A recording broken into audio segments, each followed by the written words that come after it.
예, 말씀드린 것처럼 창세기 3장은 성경의 모든 교리에 있어서의 모판과 같다 이렇게 말씀을 드렸죠. 창세기 1장, 2장, 3장이 없다면 성경의 나머지 부분들을 우리가 설명할 수가 없다. 또 그 뿌리를 우리가 여기에서 다 찾을 수 있다 이렇게 말씀을 드렸습니다. 그래서 지난번에는 창세기 3장에 계시되어 있는 하나님의 성품, 하나님은 어떤 속성을 가지고 계신지, 어떤 하나님이신지를 우리가 7가지 특성을 첫 시간에 살펴보았고, 두 번째 시간에는 우리가 뱀의 신원 확인, 그러니까 창세기 3장에서 등장하는 이 뱀, 그러니까 창세기 1장 1절에 보면 하나님이 등장하고요. 그다음에 창세기 2장에 보면은 이 주 하나님이 등장하고, 그죠? 창세기 3장에 보면 뱀이 등장하고, 물론 이제 이 둘 주인공이죠. 하나님께서 주인공이고 뱀은 일종의 뭐라 그럴까요?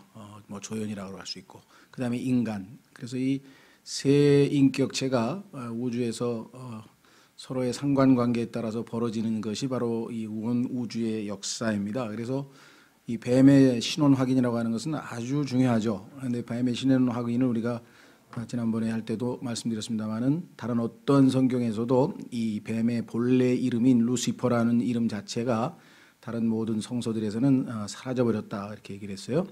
오직 킹제임스 성경에서만 그가 루시퍼가 하나님 앞에 반역을 해서 타락했고 그로 인해 그가 사탄이 되어버렸다, 마귀가 되어버렸다. 그래서 마귀가 가지고 있는 타이틀 또 칭호 아주 많습니다. 성경에서는 18명의 인물이 사탄 즉 적그리스도를 예표하고 있어요. 그래서 그 중에는 사울도 있고 압살롬도 있고 다 보면은 그들이 어떤 면에서 이 적그리스도를 예표하고 있는지를 볼 수가 있죠. 그래서 제일 중요한 것은 하나님에 대해서 우리가 가장 잘 알아야 되고, 두 번째는 이 마귀, 다시 말하면 뱀에 대해서 우리가 잘 알아야 되고, 세 번째는 이제 우리 인간에 대해서 잘 알아야, 그렇죠? 성경에서 가장 중요한 핵심 교리들을 놓치지 않을 수 있다.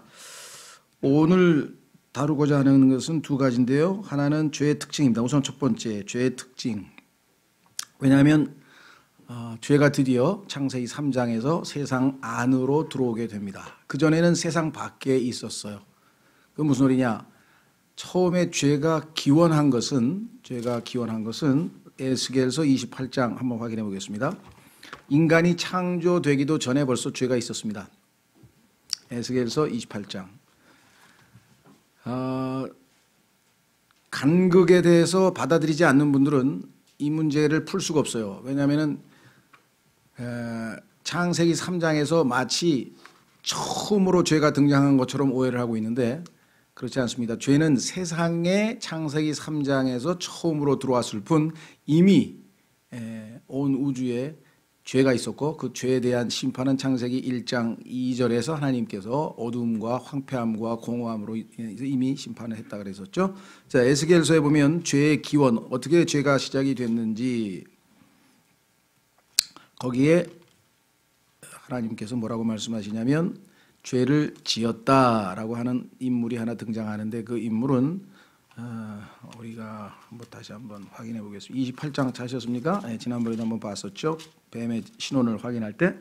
자, 에스겔서 28장 보면은요. 11절. 에스겔서 28장 11절. 또 주의 말씀이 내게 임하니라 이르시되 사람의 아들아 두로의 왕에게 애가를 지어 그에게 이르기를 주 하나님이 이같이 말하노라. 근데 두로의 왕 역시 사탄을 예표하는 인물일 뿐 실제 역사에 존재하는 두로 왕에 대한 이야기가 아닙니다. 실제 내용을 들어보시면은 그러니까 이 지상에 살았던 두로의 왕이 실제로는 있었죠. 역사적 인물인데 그 인물이 예표하고 있는 사탄에 대한 언급인 것을 우리가 알 수 있는데 밑으로 내려가면 쉽게 이해할 수 있죠. 주 하나님이 같이 말하노라. 너는 지혜가 충만하며 아름다움이 완전하여 모든 것을 봉인하는 자로다. 내가 하나님의 동산 에덴에 있었는데 이 두로 왕이 에덴에 있었을 리가 없겠죠. 모든 보석 곧 홍보석과 황옥과 다이아몬드와 녹주석과 줄마노와 벽옥과 사파이어와 에메랄드와 석류석과 금이 너를 덮었고 내가 창조되던 날에 내 안에서 내 작은 붓과 내 피리의 작품이 예비되었도다. 너는 기름 부음 받은 덮는 그룹이라. 아, 이게 인간이 아니구나. 하나님이 창조한 또 다른 영적 존재 그룹이었구나. 그런데 이 그룹은 다섯 번째 그룹인데요. 왜냐하면 에스겔서 1장에 보면 네 그룹이 나오고 10장에 보면은 네 그룹이 나오고 한 그룹이 모습을 드러내지 않았는데 그것은 하나님의 임재로부터 쫓겨났기 때문이라는 사실을 우리가 알 수 있죠. 그래서 이 그룹인데 내가 너를 그렇게 세우매 내가 하나님의 거룩한 산 위에 있었고 불타는 돌들 한가운데서 오르내리며 다녔도다. 내가 창조된 날부터 내가 내 길들에서 완전하였는데, 그러니까 하나님께서는 이 루시퍼를 완전하게 창조했고 그냥 완전도 아니고 12절에 보니까 아름다움이 완전하고 지혜가 충만하고 모든 것을 봉인한다 하니까 모든 좋은 것들을 다 합산한 총액에 해당될 정도의 어마어마한 존재로 창조가 된 자였는데 이 자가 하나님에 대한 반역을 한 것을 우리가 이사야서 14장에서 읽었죠. 마침내 내 안에서 불법이 발견되었도다. 어떻게 해서 그렇게 하나님께 반역까지 할 정도로 교만해졌는가? 그 교만의 원인이 되는 게 또 여기 있어요. 그것은 뭐냐? 상품이 많음으로. 16절 내 상품이 많음으로 그들이 내 한가운데를 폭력으로 가득 채우며 내가 죄를 지었도다. 즉 부와 폭력, 그렇죠? 예, 부가 원인이고 그 다음에 폭력, 이것으로 인해서 죄를 지었다. 그래서 하나님 앞에 창세기 1장 1절과 1장 2절 사이에 죄를 지은 한 존재가 있었는데 혼자만 죄를 지은 것도 아니고 많은 천사들을 규합을 해서 하나님께 반역을 시도했죠. 그러므로 내가 너를 더럽게 여겨 하나님의 산에서 쫓아내리라. 그래서 쫓겨남을 당했기 때문에 셋째 하늘에 지금은 네 종류의 그룹밖에는 없죠. 다섯 번째 그룹은 쫓겨난 상태가 됐다 그랬습니다. 지난번에 오 덮는 그룹아. 동서남북을 하나님의 왕좌에서 다 이렇게 동서남북에 배치가 되어 있는데 이 다섯 번째 그룹은 맨 위에 하나님의 위를 덮는 covering cherub이었는데 덮는 그룹이었어요. 굉장히 지위가 높았죠. 그런데 내가 너를 불타는 돌들 한가운데서 끊어버리리로다. 내 아름다움으로 인하여 내 마음이 높아졌으며. 그러니까 상품 즉 풍요로움으로 인해서 교만해져서 하나님 앞에 교만해졌고, 두 번째는 아름다움으로 인해서 교만해졌고, 내 광채로 인하여 내가 지혜를 부패시켰은지요. 그래서 하나님 앞에서 하나님이 주신 그 지혜를 부패시킨 이 땅의 모든 부패의 원조가 마귀라는 사실. 창세기 1장 1절에 하나님이 주신 것이 죄로 물들었는데 그 죄는 부패를 가져왔고 그 부패는 오늘 첫 시간에 공부하신 것처럼 고린도후서 2장 17절에 하나님의 말씀을 부패시키는 자들이 이미 초대교회부터 있었다라고 말씀을 했죠.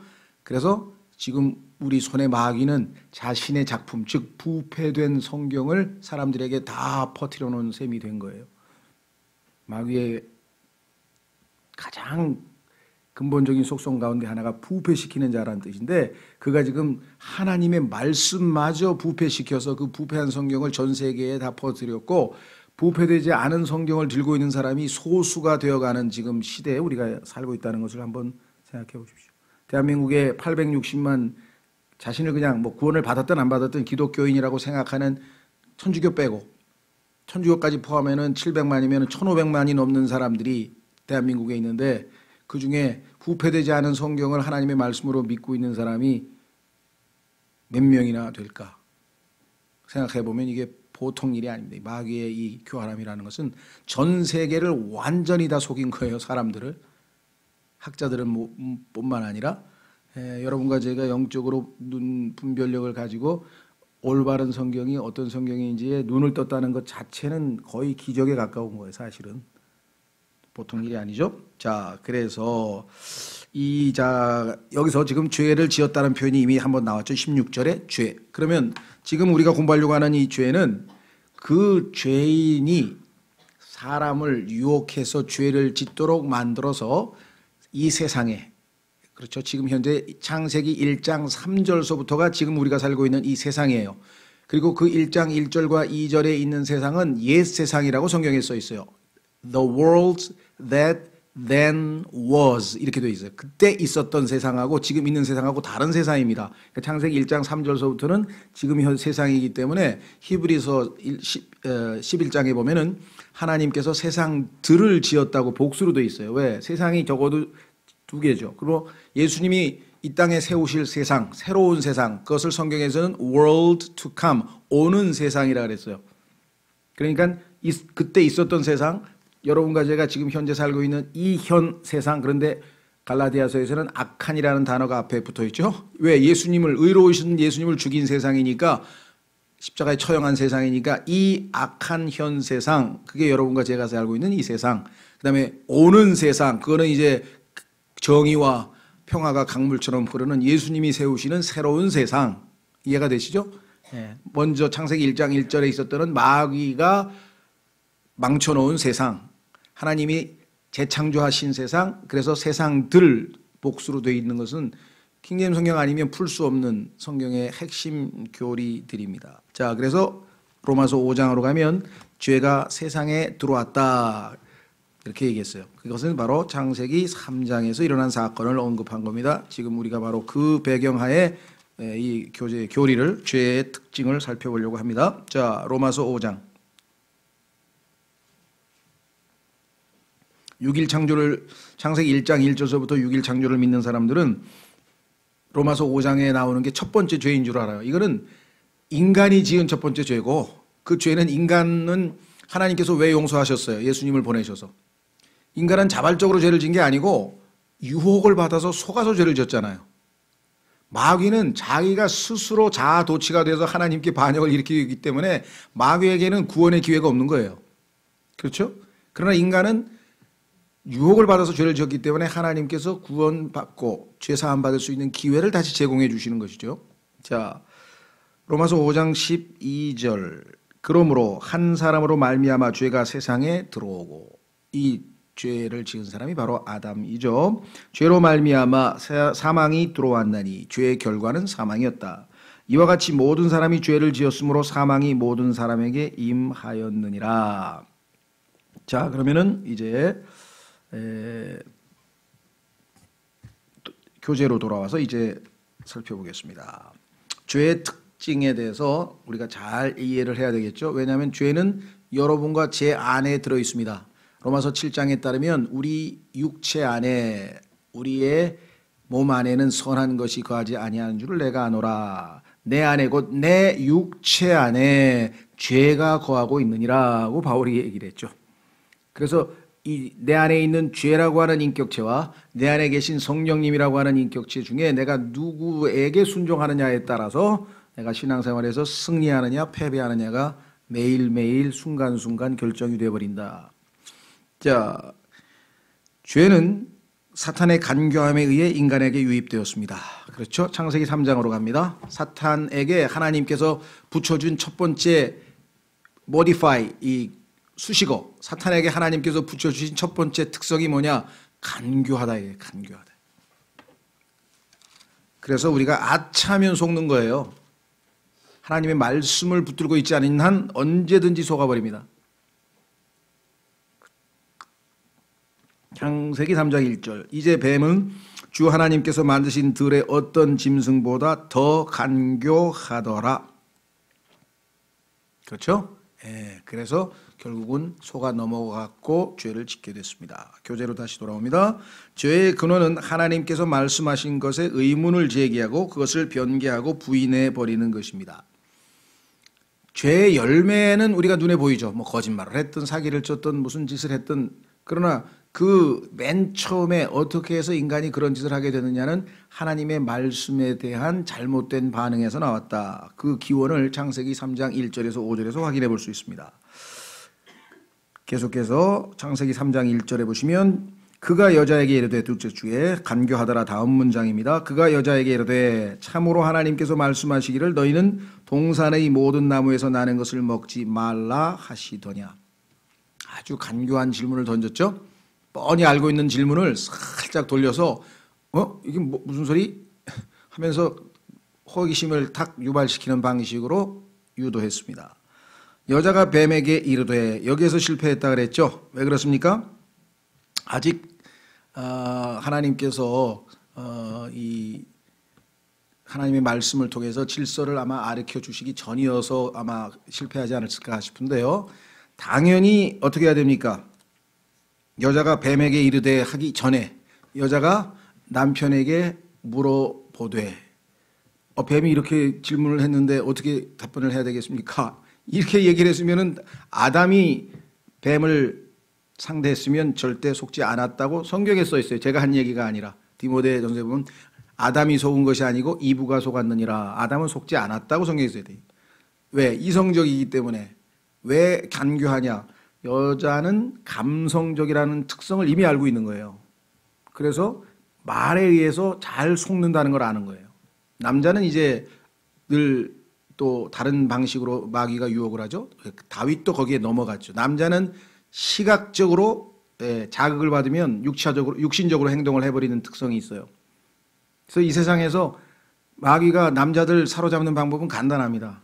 눈에다가 그냥 어리더리하게 하면 다 넘어가죠.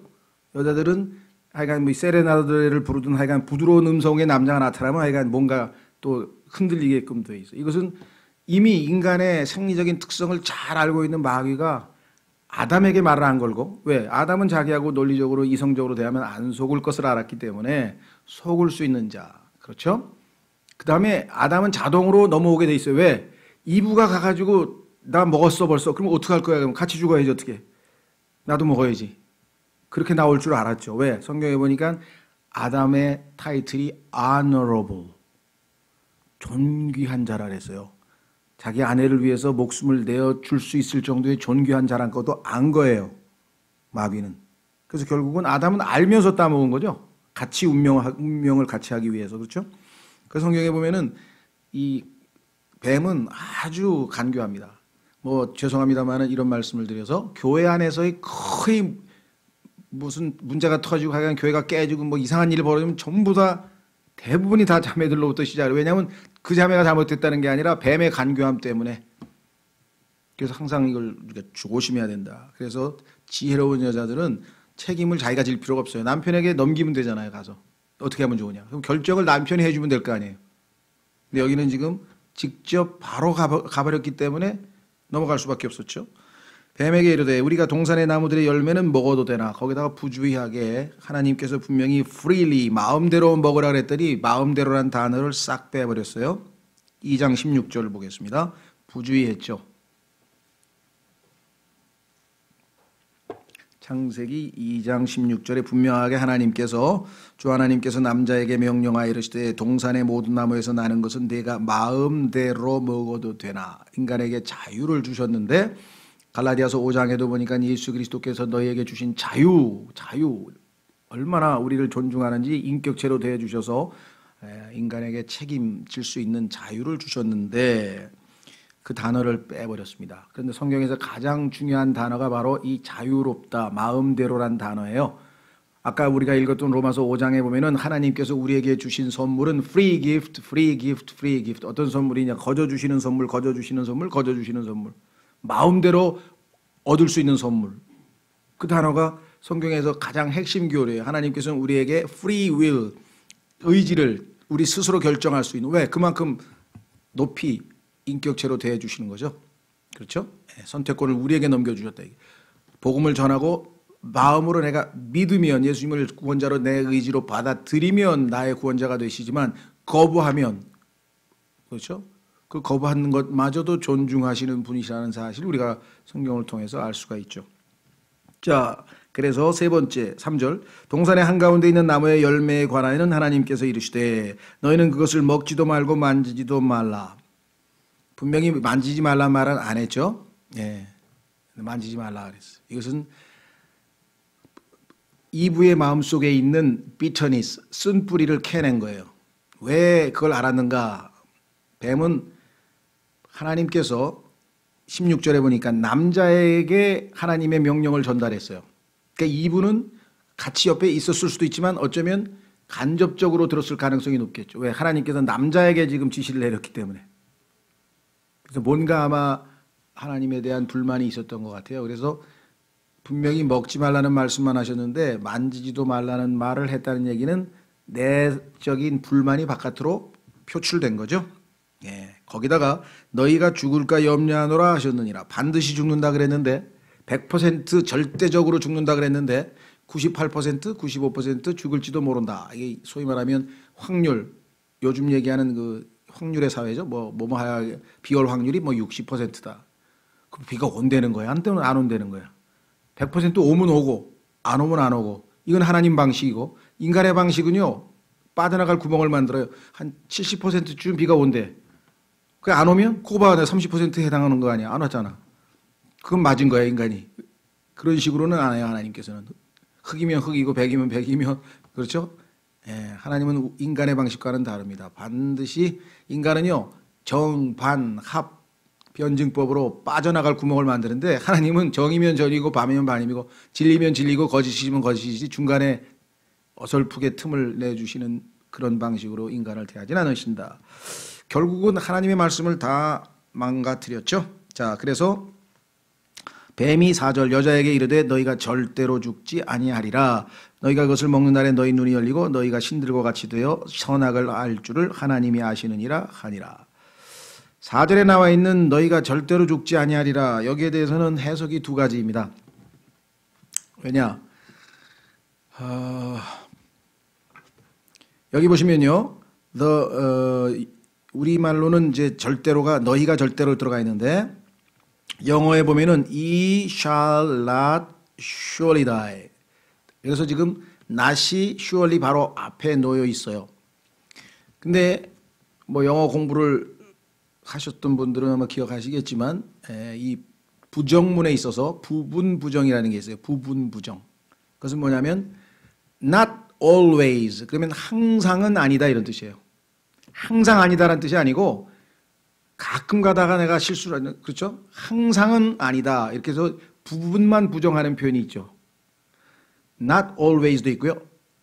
그래서 만약에 이 문장이 surely라는 문장 그 부사가 맨 앞으로 나가서 surely you shall not die 분명히 절대로 너 안 죽어 이렇게 거짓말을 한 거냐? 그런 건 아닌 것 같아요. 왜? 간교한 자가 그렇게 하나님의 말씀을 정면으로 부인하면 속을 자가 누가 있겠어요? 그렇죠? 그래서 제가 볼 때는 not의 위치로 봐서 not surely 하면은 반드시 죽는 것은 아닐 거야. 안 죽을 가능성이 있다는 거죠. 그래서 아마 그런 이 오늘날의 퍼센트 문화의 기원이 된 방법, 요거 영어로는 이거 probability라고 그러는데 가능성이 더 그 어떤 표현을 아주 교묘하게 한 것으로 보는 게 더 낫지 않을까 싶어요. 근데 이제 문제는 뭐냐면 not always는 분명하게 이건 부분 부정인데 not surely의 경우에는 부분 부정일 수도 있고 아닐 수도 있다는 거죠. 미국의 이 문법으로 봤을 때. 그래서 학자들 견해에서도 예를 들면 절대로 안 죽는다고 마귀가 하나님의 말씀을 아주 전면 무모하게 마귀는 무모한 자니까 전면 부인했다. 이렇게 해석하시는 분과 두 번째 마귀가 그렇게 얘기를 했을 때 아무리 멍청해도 이브가 속았을 리가 있겠냐. 그래서 반드시 죽는 것은 아닐 것이다. 이렇게 얘기를 한 것이다. 그런데 문법적으로는 이 두 가지가 다 해석이 되기 때문에 이건 이제 성경 전체로 봤을 때 마귀가 과연 어떻게 했을지 마귀의 무모함에다가 성경에 보니까 마귀는 무모한 자거든요. 예, 두려움 없이 지어진 자고 그러니까 하나님에 대해서도 내가 하나님과 비기겠다고 할 정도로 무모한 자니까 여기서도 지금 하나님의 말씀을 무모하게 딱 전면 부인했을 것이다. 이렇게 보는 사람과 여기서 지금 교활하게 지금 속이고 있는데 누가 그런 식으로 속이냐. 아무도 안 속지 그럼. 장사치들도 다 위에다가는 좋은 사가 밑에다가는 나쁜 사가 이렇게 넣어서 딱 교활하게 속이는 건데 저는 후자 쪽인데 그렇다고 제가 맞다고 주장을 하지는 않아요. 예, 그래서 이거는 견해가 그렇게 두 가지로 엇갈려 있다는 것만 하여간 여러분들이 알아두시고요. 답은 지금 하여간 아직은 모르겠습니다. 하나님께서만 아시겠죠. 어쨌거나 자, 중요한 거는 다시 교재로 돌아가서 이와 같이 하나님의 말씀에 대해서 잘못 반응했다. 그래서 세 가지죠. 의문을 제기하고 변개하고 부인해버렸다. 그랬죠. 모든 죄는 하나님의 말씀을 어기는 것입니다. 하나님께서 인간에게 주신 바로 그 마지막 경고가 다름 아닌 에덴의 동산에서 저질러진 죄에 대한 것입니다. 그렇습니다.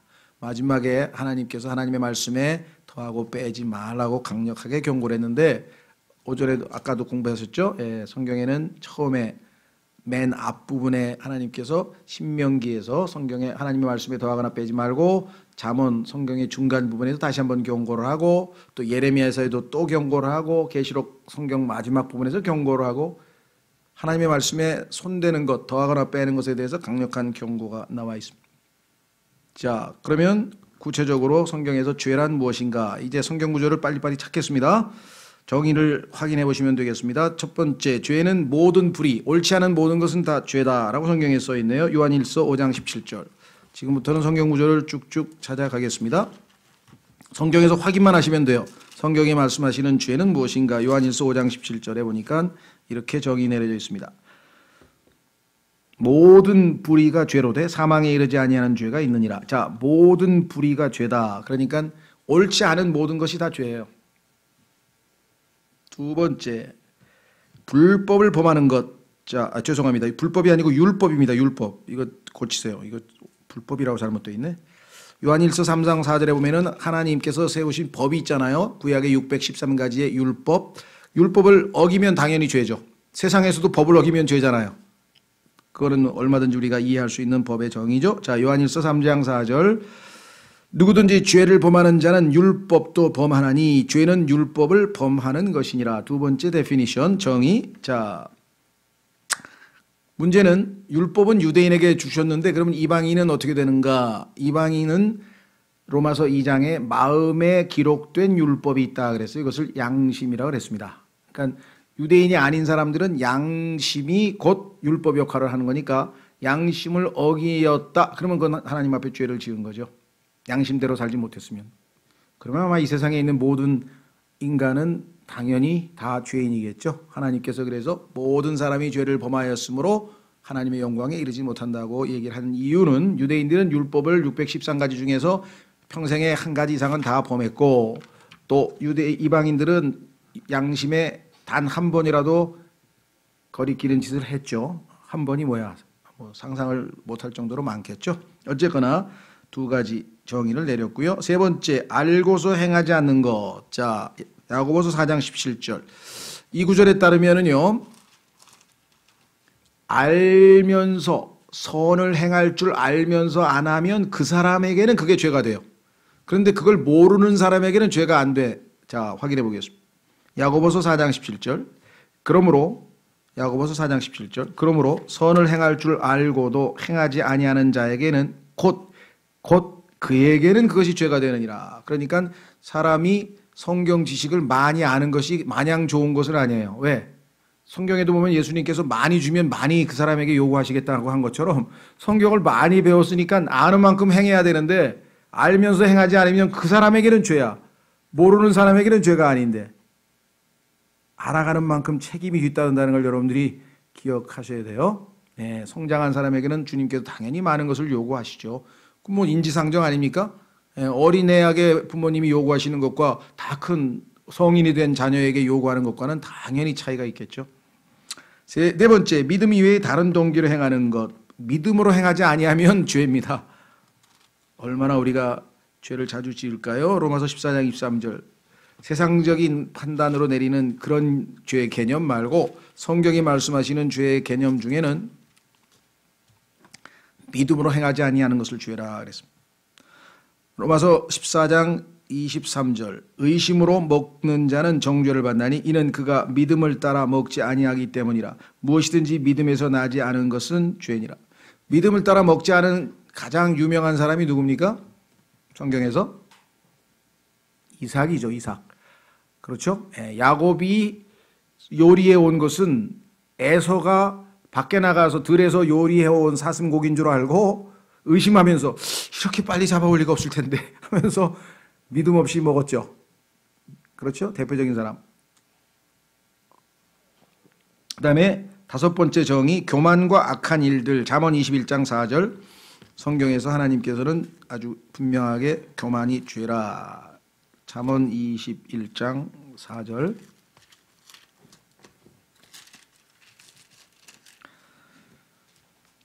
잠언 21장 4절. 거만한 눈빛과 교만한 마음과 사악한 자의 쟁기질은 죄니라. 분명히 나와 있죠. 더 나아가서 우리가 하나님 앞에 정말 죄인인 것을 더 이상 부인할 수 없을 정도의 강력한 말씀은 우리의 어리석은 생각이 죄라고 얘기를 했네요. 자, 잠언 24장 9절. 잠언 24장 9절. 잠언 24장 9절. 어리석은 생각은 죄요. 어리석은 생각은 죄요. 분명하게 나와 있죠? 예. 자, 그러면 가장 어리석은 자를 성경에서 누군가 한번 확인해 보겠습니다. 시편 14편 1절. 시편 14편 1절로 가시면 하나님께서 아예 이렇게 기록을 해 놓았습니다. 이 세상에 있는 사람들 중에서는요, 하나님이 없다. 나는 그렇게 믿는다. 그래서 나는 유신론자가 아니고 무신론자다 하면서 나는 불가지론자다 하면서 자기를 굉장히 높이 평가해서 그렇게 분류하는지 모르지만 성경적 정의에 따르면 그 사람은 어리석은 자고 그래서 그 사람은 죄인이다. 하나님이 없다 그런 사람이 죄인이 되는 거예요. 자, 시편 14편 1절. 어리석은 자가 마음속으로 이르기를 하나님은 없다. 마음으로 하나님은 없다라고 하는 자는 어리석은 자고, 그 어리석은 자는 어리석은 생각을 했으니까, 잘못 생각했으니까 죄죠. 그런데 실제로 열매가 뒤에 나와요. 그 사람들의 삶은 이런 라이프 스타일이래. 어떤 스타일인가 보세요. 무신론자들. 그들은 부패하여 가증한 일들을 행하였으니 선을 행하는 자가 없도다. 주께서 깨달은 자나 하나님을 찾는 자가 있는지 보시려고 하늘에서부터 사람들의 자녀들을 내려다 보셨을 때 그들이 다 치우쳐서 다 함께 더러운 자가 되고 선을 행하는 자가 없나니 단 한 사람도 없도다. 하나님이 없다 하는 사람, 이것이 똑같은 내용이 시편 53편 1절에 또 써 있어요. 똑같은 내용이. 얼마만큼 하나님께서 강조하고 계신지 모르죠. 자, 그래서 다시 돌아옵니다. 그러면 죄에 대해서 6가지 정의를 성경에서 찾아보았고, 그렇다면 두 번째 테마는 죄는 어떻게 활동하는가? 죄의 특성입니다. 특성. 첫째는 뭐냐? 속임수를 쓴다는 거죠. 죄는. 자, 히브리서 3장 13절에 죄의 속임수라는 표현이 나옵니다. 확인해 보겠습니다. 죄의 속임수. 마귀의 속성을 닮았죠? 속인다 이거죠. 교활하니까. 히브리서 3장 13절 말씀. 오직 오늘이라 불리는 때에 서로 날마다 권면하여 너희 중에 아무도 죄의 속임수를 통해 강팍하게 되지 않도록 하라. 죄의 속임수가 우리의 마음을 딱딱하게 만들어서 부드러워야 하나님의 말씀의 씨앗이 심기고 싹이 트는데, 하나님의 말씀이 들어오지 못하도록 딱딱한 마음밭에는 심어봐야 하나님의 말씀이 들어가질 않죠. 죄의 속임수. 교재로 옵니다. 사탄은 결코 죄의 싹시나 쓰라린 열매 혹은 마음과 삶에 가져다줄 저주스러운 결과에 대해 언급하지 않습니다. 죄의 좋은 면만 보여주지, 죄가 가져다주는 쾌락, 성경에 보니까 죄는 우리에게 쾌락을 가져다준다 그랬어요. 잠시 동안이기는 하나 그런 좋은 면만 보여주죠. 딱 보는 순간에 먹음직도 하고 보암직도 하고 지혜를 줄 만큼 탐스러운 그것만 보여줬지, 그거 먹고 나면 하나님의 말씀을 어겼으니까 가져올 여러 가지 부작용과 죄의 결과, 즉 죄의 싹은 사망이라 그랬는데 그런 거는 덮어버린다, 안 보여준다 이 말이죠. 죄는 보기에 즐겁고 사람을 지혜롭게 만들 만큼 탐스러우며 그와 유사한 특성을 갖고 있습니다. 우리의 대적 사탄은 오래전 이브에게 그랬던 것 같이 좋은 측면만 딱 보여줬죠. 오늘날 우리에게도 죄가 좋은 것처럼 보이게 합니다. 자, 이번엔 눈 딱 한 번 감고 딱 하면 한 건 하고 그러면 평생 편안하게 살 텐데 이런 식으로, 그렇죠? 성공하면 평생 편안하게 살 텐데 이렇게 보여줍니다. 그러면 실패하면 어떻게 되는 거예요? 평생 감옥에서 지낼 생각은 안 하나요? 그렇죠? 항상 좋은 면만 보여준다. 그렇죠? 네. 자, 죄는 쉽게 얽어맵니다. 자, 우리가요 죄하고 싸우면은 그냥 물고기가 그물에 걸려들듯이 그냥 쉽게 잡혀가지고 아주 옴짝달싹 못하게 되는 특성을 가지고 있다. 이게 죄가 아주 마귀의 아주 성경에 보면은 나쁜 쪽으로 지혜로운 거죠. 자, 히브리서 12장 1절에 그래서 우리에게 죄의 특성에 대해서 이렇게 성경은 설명해 줍니다. 어떻게 해야 되느냐? 우리가 믿음의 경주를 할 때는 히브리서 12장 1절 그러므로 증인들이 이렇게 큰 구름을 들이며 또한 우리를 둘러싸고 있으니 어느 경기나 요즘에 인기 없는 경기들이 있어서 관중이 별로 없으면 선수들이 힘을 별로 흥이 안 나겠지만 큰 잔치 같은데 시합 같은 데 보면 엄청나게 관중들이 있죠. 자, 우리에게도 하늘나라에 지금 이미 앞서가는 우리 선배들이 우리를 응원하고 있는데 어떻게 우리가 믿음의 경주를 해야 되느냐? 모든 무거운 것을 버려야죠. 시합 나가는 사람이 주머니에 이것저것 넣고 댕길수록 시계 차고 이거 뭔가 거 다 차고 그러면 안 되죠. 너무 쉽게 우리를 얽어매는 죄. 자, 죄의 특성은 우리를 아주 쉽게 얽어맵니다. 간단하게. 이부가 그냥 말 한마디에 간단하게 넘어왔어요. 그렇죠? 예. 보이스피싱도 아주 간단하게. 보이스피싱이 제일 원조가 바로 이 마귀예요. 보이스피싱 한 거 아니에요? 지금 이부가 걸려든 거 아니에요? 예. 자, 그래서 쉽게 우리를 얽어매는 것이 죄의 특성이다. 죄의 특성은 속인다. 두 번째, 쉽게 우리를 얽어맨다. 교재로 다시 돌아옵니다. 타락한 본성을 지닌 자들에게 죄는 자연스럽게 다가옵니다. 이미 죄를 향하고 있어요. 우리의 속성이. 왜? 우리 몸에 죄가 있어. 우리가 죄하고는 아주 친밀한 관계, 굉장히 자연스러워. 그렇기 때문에 죄는 우리를 쉽게 얽어맬 수 있다. 성경은 우리에게 서서 그래서 어떻게 해야 돼요? 죄하고 의지를 가지고 서서 죄를 대적해서 서라. 넘어지지 말고 무너지지 말고 서라. 에베소서에 나와 있고요. 싸우란 말은 어디에 나오냐요? 히브리서에 나오고. 피하라. 그런 디모데후서에 나오고. 깨어 있으라. 베드로전서에 나오고. 대항하라. 야고보서에 보면 나오죠. Resist the devil. 마귀를 대적하라. 그렇죠. 왜냐하면 죄는 우리를 재빨리 장악해 버리기 때문에 쉽게 얽어매기 전에 우리는 죄에 대해서 경계심을 풀어서는 안 된다. 그랬습니다. 그래서 너희가 아직 죄와 피 흘리기까지는 싸우지 아니하지 않았느냐라고 성경에 히브리서에서 말씀했죠. 자, 세 번째, 죄는 강력하다, 파워풀하다 그랬습니다. 잠언 5장 22절. 죄의 특성을 우리가 잘 알고 있어야 죄의 권능으로부터 우리가 자유를 누리고 승리할 수 있겠죠. 잠언 5장 22절. 잠언 5장 22절.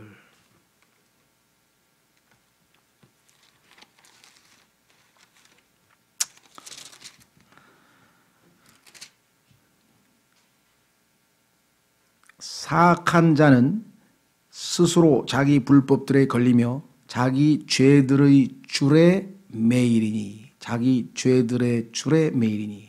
한번 엉켜서 딱 걸려들면요 빠져나올 수가 없습니다. 힘을 못 써요. 그래서 대부분의 이 죄에 일단 한번 빠져가지고 이렇게 묶인 사람은 빠져나올 수가 없어요. 로마서 6장에서 죄가 우리를 지배한다는 말을 쓰는 이유가 바로 그죠? 우리가 주인이 우리를 지배하듯이 죄의 노예잖아요. 노예. 주인이 시키는 대로 하는 것이 바로 죄. 자, 일단 넘어가시면 일단 사람이 어떤 죄라도 굴복하면 죄는 그 죄인의 삶을 사로잡아 완전히 통제할 권능을 갖게 됩니다. 그래서 영어로는 reign이란 말을 썼는데요. R-E-I-G-N 하면은 통치한다는 게 지배한다는 말이죠. 우리는 의가 우리를 다스려야 되고 은혜가 우리를 다스려야 된다고 합니다. 구원받은 사람은. 그런데 죄가 우리를 다스려버리면 우리는 죄의 노예가 되어버려요. 다시. 그래서 누구의 다스림 하에 있느냐에 따라서 그렇죠. 우리가 승리하는 그리스도인인지 패배당하는 그리스도인인지가 결정이 됩니다. 네 번째, 죄는 해롭습니다. 자, 죄의 삭은 사망이라고 했고요. 잠언 8장 36절로 가보시면 잠언 8장 36절로 가시면 해롭습니다. 그 결과를 얘기를 안 해줬을지 사실은 해롭죠. 마약상이 마약 먹으면요 나중에 중독 걸리고요. 이거 굉장히 해롭습니다. 그리고 파는 사람은 없어요. 그죠? 아, 이거 한번 드셔보세요. 그냥 기분이 얼마나 좋은지 좋은 쪽으로 얘기하겠죠. 그렇죠? 예. 36절 그러나 나를 대적하여 죄를 짓는 자는 자기 혼을 해치나니 나를 미워하는 모든 자는 사망을 사랑하느니라. 여기서 나는 의인화된 예수 그리스도, 주어는 지혜입니다. 지혜. 로마서 8장의 주어는 지혜인데 이 지혜가 의인화되신 분이 예수님이시고, 그래서 예수님께서 복음서에서 나 지혜는 자기 자녀들에게 의롭다 일컬음을 받으리라 하면서 자신이 지혜, 잠언 8장의 지혜이심을 말씀하셨는데요. 잠언 8장을 쭉 읽어보면 이분이 지혜이신 예수님이구나 하는 것을 금방 누구든지 그리스도인이면 알 수 있습니다. 자, 그래서 여기에서 네 가지 죄의 특성 다시 한번 정리합니다. 속임수를 쓰고 쉽게 얽어매고 강력하게 지배하고 그 다음에 해로운 결과를 가져온다. 죄는 결코 죄인에게 이득이 되지 않습니다. 모든 죄의 행위는 죄인으로 하여금 대가를 치르게 할 것입니다. 그렇죠? 예, 그래서 이 죄가 가져다주는 즐거움에 우리는 모세가 그것을 개의치 않고 그것을 물리쳤다라고 아주 이 믿음의 장에서 광고하고 말씀하고 있는데 한번 확인해 보겠습니다. 히브리서에 보면은 모세가 죄가 가져다주는 즐거움을 택하지 않고 오히려 그리스도와 함께 십자가의 길을 택했다 이렇게 얘기를 했죠. 히브리서 11장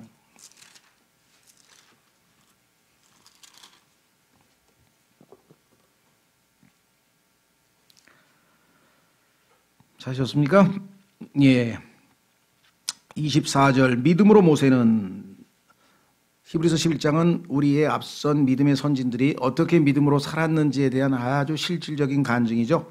그 중에 하나 모세. 믿음으로 모세는 나이가 들었을 때 파라오의 딸의 아들이라 불리는 것을 거절하고 자기의 아주 왕자로서의 지위를 포기하고 거절하고 잠시 죄의 쾌락들을 즐기는 것보다 오히려 하나님의 백성과 함께 고난받는 것을 택하였으며, 그렇죠? 죄의 쾌락이라 했잖아요. 죄는 우리에게 얼핏 보기에 즐거움을 주는 것처럼 보인다고 아까 말씀을 했습니다. 이것이 모세의 믿음입니다. 우리도 이 모세가 우리의 본이 되어야 되겠죠. 다시 돌아옵니다.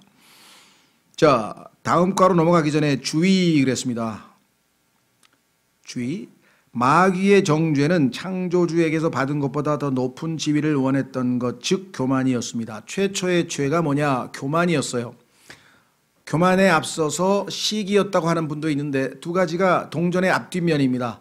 하나님이 자기보다 높다는 것에 대해서 시기심이 생겨가지고 교만하게도 하나님을 대적했다. 그렇죠? 그러니까 시기심과 교만은 어떻게 보면 동전의 앞뒷면인 것 같아요. 마귀가 하나님을 시기했는데, 자, 디모데전서 3장 6절을 보겠습니다.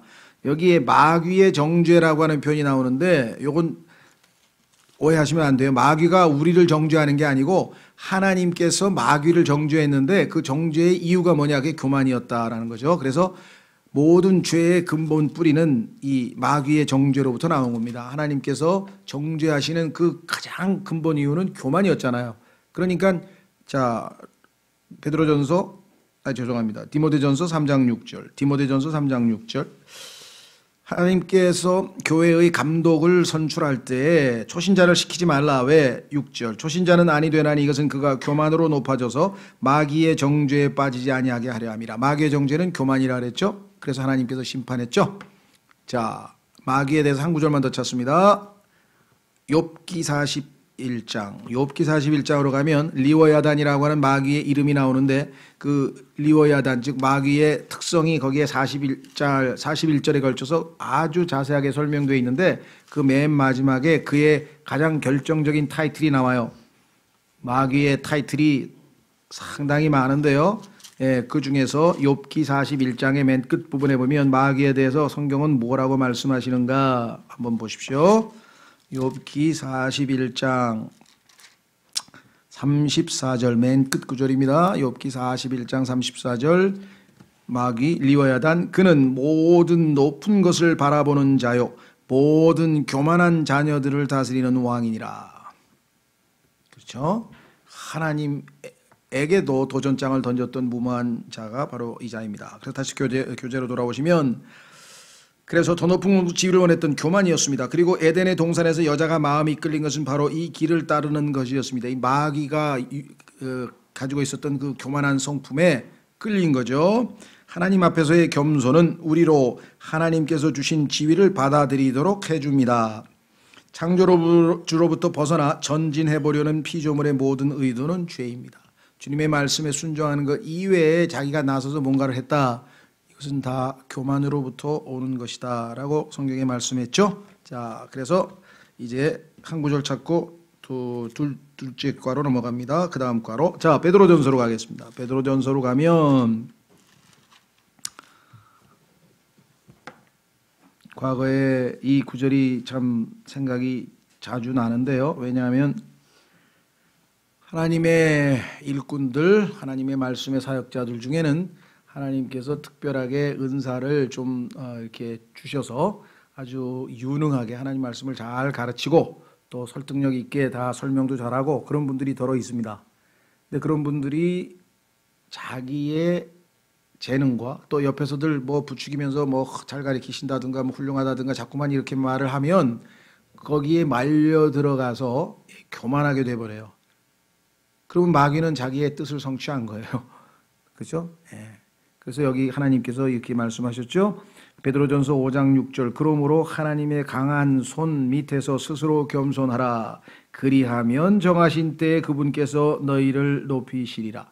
주님이 오실 때까지는, 주님이 오셔서 우리에게 칭찬하실 때까지는 항상 겸손하지 않으면 마귀가 와서 계속 우리를 높이고 자꾸만 부추겨서 오늘날 하나님 앞에 한참 잘 쓰이던 말씀의 사역자 중에서 이러한 교만 문제로 인해서 중간에 중도 탈락하고 중도에 아주 이 참 문제를 일으키신 분들이 한둘이 아닙니다. 제가 개인적으로 존경하는 분들 가운데서도 저분이 왜 저랬을까? 뭐 왜 저랬을까요? 여기 나와 있잖아요. 교만하면 어쩔 수 없어요. 누구나 다. 그렇죠? 그래서 조심하는 수밖에는 없다. 자, 그래서 죄의 특징에 대해서 우리가 한번 살펴봤고요. 두고두고 잘 기억해 주시고 그 다음 주제는 첫째 사망입니다. 다음 주에 우리가 둘째 사망에 대해서 다루겠습니다. 자, 성경에는 첫째 사망이란 용어는 안 나와요. 근데 왜 첫째 사망이란 용어를 쓰느냐? 삼위일체라고 하는 용어는 안 나와요. 그래도 쓰죠. 왜? 현상이 아버지와 아들과 성령님이 한 분이라고 하는 사실이 성경에 기록되어 있으니까 그것을 우리는 삼위일체라는 용어를 쓰는 거죠. 그렇죠? 예, 성경에는 바이블, 성경이란 단어도 안 나와요. 그런데 우리는 성경이 66권의 책들로 구성되어 있기 때문에 books, 그러니까 히브리어로, 헬라어로 책들이라고 하는 게 바이블이에요. 바이블 하면은 책들이에요. 책들. 비블로스. 그래서 우리는 하나님께서는 기록된 형태로 자신을 계시하신 것이 최고의 특별 계시라고 오늘 아까도 공부하셨지 않습니까? 자, 그래서 용어는 없지만 성경으로 미루어 봐서 우리가 얼마든지 정할 수 있어요. 예를 들면 휴거라는 용어는 없지만 휴거의 현상은 있잖아요. 데려감을 당할, 주님이 오셔서 우리를 데려가는 현상이 있잖아요. 그러면 그걸 용어를 우리가 얼마든지 만들어 쓸 수 있는 거죠. 예, 그래서 그것을 별로 부정적으로 보실 필요는 없고요. 자, 그래서 첫째 사망이란 말은 성경에는 없지만 둘째 사망이란 표현이 있는 걸 보면 첫째 사망이 우리가 일상적으로 알고 있는 죽음, 인간이 죽잖아요. 살다가. 이것은 첫째 사망이고, 그런데 하나님만이 우리에게 계시해 주시는 둘째 사망이라는 게 또 있구나. 그렇죠? 그래서 예수 그리스도를 믿고 거듭나면 그러면 두 번째 출생이라고 우리가 또 얘기하잖아요. 왜? 엄마 뱃속에서 태어나는 것을 첫째 출생이라고 그러죠? 그러면 두 번 태어나면 한 번 죽고 한 번 태어나면 두 번 죽는다 이렇게 되는 거예요. 왜? 둘째 사망까지 겪어야 되니까. 무슨 말인지 이해가 되셨어요? 예, 그래서 아주 재미있지만 상징적인 표현이 바로 그거예요. 의미심장하죠? 두 번 태어나면 한 번 죽고 한 번만 태어나면 두 번 죽는다. 왜? 영원한 죽음인 둘째 사망까지 겪어야 하기 때문에 그렇다. 자, 그러면 교재로 돌아옵니다. 일반적으로 잘못 가르치고 있는 것 중에 이렇게 가르치죠. 첫째 사망은 육체적 죽음이요 둘째 사망은 영적 죽음이라고 가르치는 것은 사실을 너무 단순화하는 일일 뿐 아니라 매우 잘못된 일입니다. 죽음은 창세기 3장에서 죄의 결과로서 시작되었습니다. 그렇죠. 죄의 싹슨 사망인데요. 자, 성경에서 사망에 대해서, 즉 죽음에 대해서 뭐라고 말하는지를 우선 성경적으로 정의를 내려놓고 확인해 보자. 첫 번째, 사망에 관한 사실들.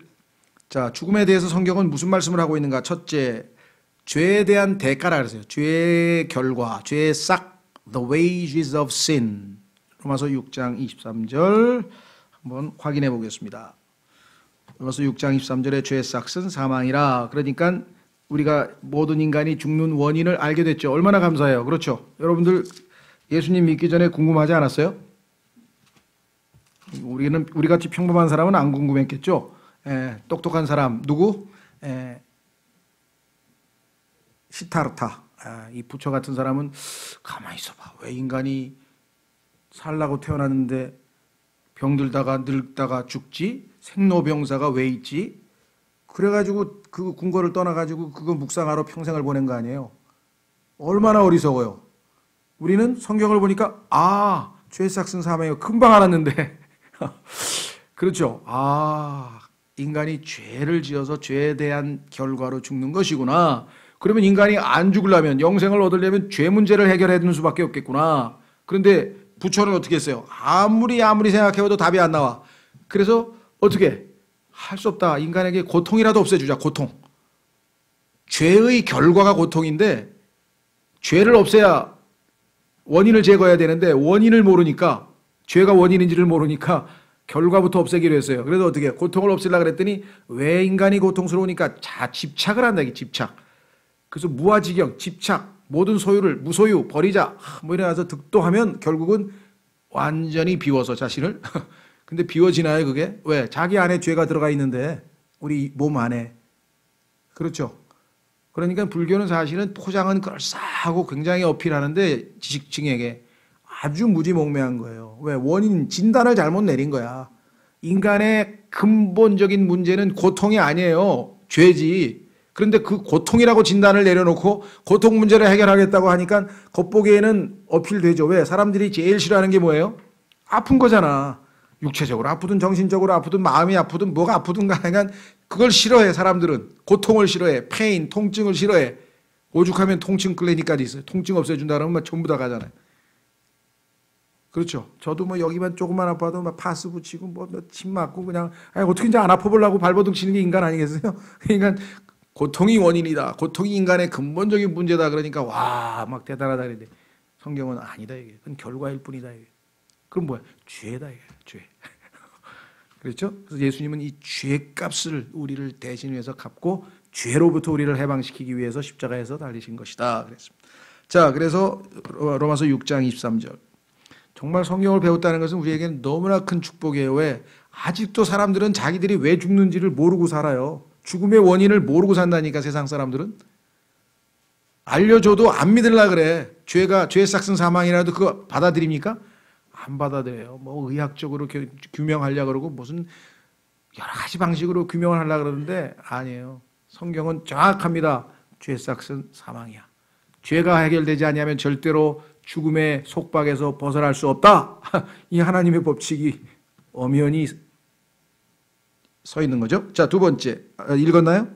로마서 6장 23절. 죄의 삭은 사망이니 하나님의 선물은 우리 예수 그리스도 우리 주를 통해 얻은 영원한 생명이라.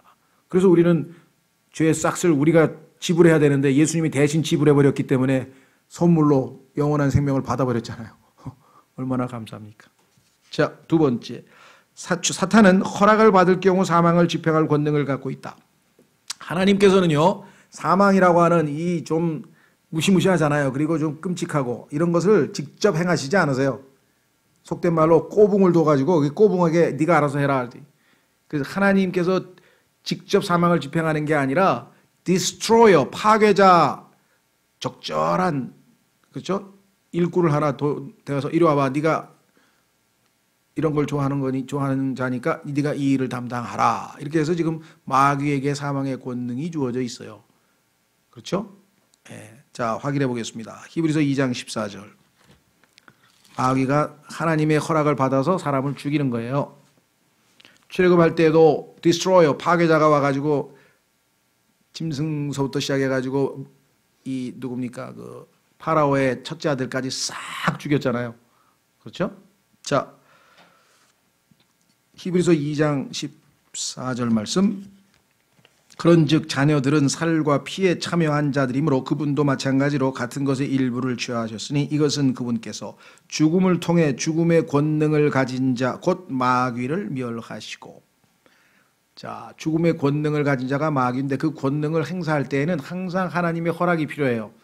그래서 하나님께서 마귀는 사실은 욥을 죽이고 싶었는데 하나님께서 죽이지는 말라 그래서 뭐든지 다 허락하는데 목숨은 손대지 말라 그래가지고 허락을 못 받았어요. 그래서 욥은 정말 최악의 고통을 당했는데도 죽지는 않아요. 왜? 마귀가 하나님의 허락을 못 받았기 때문에. 그러니까 여러분들 겁낼 거 하나도 없어요. 하나님께서 허가를 내주실 때까지는 안 죽는다니까, 여러분이나 제가. 그래서 우리는 생사화복을 주관하시는 분이 하나님이라고 하는 말씀을 우리가 하는 이유 중에 하나가, 그렇죠? 하나님께서 허락하지 않으면 절대로 죽을 수도 없습니다. 불행하게 계시록에 보면 전갈이 나와서 이 꼬리 달린, 꼬리가 아주 무시무시한 이 메뚜기 같은 이상한 그 짐승이 나와가지고 계시록 9장에서 지하에서 나와서 사람들을 5개월 동안 괴롭히는데 사람들이 죽고 싶어도 죽을 수가 없더라. 그래서 왜? 하나님 허락을 안 하시니까 못 죽는 거예요. 그렇죠? 자, 다시 돌아옵니다. 히브리서 2장 14절에 마귀는 하나님의 허락을 받아야 돼요. 세 번째, 그 누구도 사망에 대한 권능을 갖고 있지 못함. 자, 생사화복을 주관하신다고 했을 때 죽음의 권능은 하나님의 허락 이외에는 아무도 할 수 없기 때문에 하나님께서 허락을 내리셔서 이제 그만 죽어라 하면은 죽어야지, 안 죽을 사람은 없다는 거예요. 왜? 그 권능을 이겨낼 사람은 없죠. 자, 그래서 성경에 아주 뭐라 그럴까요? 선명하게 아주 묘사가 잘 돼 있어요. 전도서 8장 8절. 하나님께서 죽음의 사자를 보내서 이제 그만 와라 그랬더니 못 갑니다 하고 끝까지 버틸 수 있는 인간은 없다 이 말이에요. 하나님께서 죽음의 사자를 보내면 와야죠. 전도서 8장 8절. 전도서 8장 8절. 이렇게 아주 기록되어져 있습니다. 영을 다스리는 권능이 있어 영을 머무르게 할 사람이 없고 죽는 날에 권능을 가진 사람도 없으며. 자, 죽음의 현상 중에 하나는 뭐냐면요, 하나님께서 영을 가져가 버리는 거예요. 전도서 12장으로 가보세요. 전도서 12장.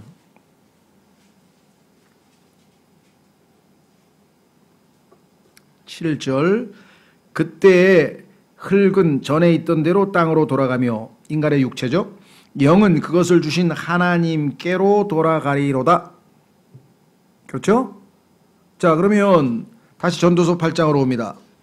영을 다스리는 권능이 있어 영을 머무르게 할 사람이 없고, 하나님께서 지금 마귀를 보내서 영을 회수하려고, 지금 하나님의 일꾼을 보내서 영을 회수해 오려고 지금 오셨는데, 즉 염라대왕이라 그러죠. 세상 사람들은 염라대왕이 와가지고 지금 내 안에 있는 영을 끄집어 가서 데리고 가려고, 영을 가져가려고 그랬는데 머무르게 하려고, 못 가져가게 하려고 끝까지 버팅길 수 있느냐? 다 지죠. 여러분들 옛날에 그 이조 시대나 그러니까 뭐 사극을 보면은 이제 왕이 죽는 순간을 막 이렇게 극적으로 이렇게 막 드라마틱하게 묘사하잖아요. 그러죠? 마지막 순간에 막 안 죽으려고 그냥 막 용을 쓰면서 막, 그런데 계속 그런 사람 봤어요? 결국은 뭐예요? 버티다가 팍 하면서 힘이 빠지면서 딱 죽죠. 그 순간에 영이 떠난 거예요. 그거 어떻게 할 수 있는가? 어이가 실 5타래를 여기다 싹 코에다 대가지고 숨이 한숨도 안 나와. 바람도 하나도 없어요. 코에다 대는데 들숨 날숨이 있으면 흔들릴 거 아니에요. 실이 실타래가 아무런 미동이 없어. 그럼 뭐야? 졸하셨습니다. 왜? 안에 영, 바람, 숨이 나가버렸다. 하나님이 회수해 가버렸다. 그렇죠. 여기 보니까 머무르게 할 사람이 없다 그랬잖아요. 왜? 죽는 날에 권능을 가진 사람도 없으며 그 전쟁에서는 면제받는 것도 없나니. 군대는 면제가 있어도요, 죽으면은 면제가 없어요. 하나님께서 숨을 더 거두어가시면 가는 거죠. 그렇죠? 예수님도 숨을 고스트 거두셨다라고 성경에 써 있잖아요. 자, 다시 돌아옵니다. 네 번째, 각각 자기 자신의 죄로 인해 죽음. 자, 다른 사람의 죄값이 아닙니다. 각자 자기 죄에 대한 죄값이 바로 죽음이라고 성경에 써 있습니다. 여러 군데, 한 군데만 보죠. 신명기 24장 16절. 각자 자기 죄로 죽는다고 성경에 써 있습니다.